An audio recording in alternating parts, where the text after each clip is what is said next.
The Parmar fleet reached the patrol ships. The general demanded that the patrol ships send a message to the rulers of their nation meet, or else they would wage war immediately. They sent the message, and they agreed. The meeting was organized and set.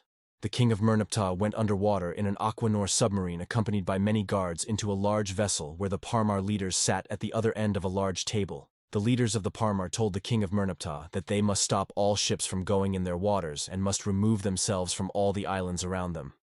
The king refused and told them that the Merneptah peoples are explorers and will continue to explore, and said that the Parmar do not have the right to tell him, or his people what they can and cannot do, because they were not the ones who attacked, first the Parmar were. The Parmar leaders did not like this response and told the king that if they do not stop their activities immediately, then all of them would declare war on Merneptah. But the king was not threatened and told them that he was fine with that. The reason that the king was fine with the war was because he knew of Merneptah's strength and knew that the Parmar would not be able to go on land as well as the Merneptah could go into water. One day later, the Parmar began to attack the eastern front and made sure to go as deep into the water so they could gain as much advantage as they could. But the Aquanor continuously attacked them beneath the water, wearing them down. Then the Parmar were able to still pass through the eastern front and make it all the way to the capital of Merneptah, Astrialis. The Parmar viciously attacked from the sea, knocking down buildings and destroying infrastructure.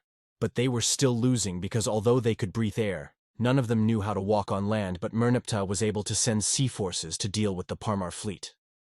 The Parmar, realizing that they were losing the battle drastically and that they were completely unprepared for the Merneptah's abilities, made a brash decision.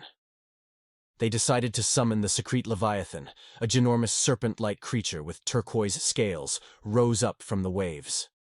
The creature immediately began thrashing his body against the buildings, crashing them to the ground, destroying much of the city, and then made a powerful water blast from its mouth, turning the rest of the city to rubble.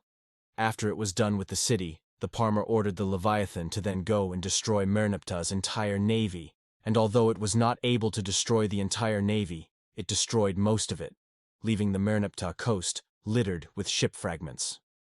With this victory, the Parmar forced Merneptah to agree not to go east and to relinquish 90% of its island territories, leaving Merneptah destroyed and humiliated.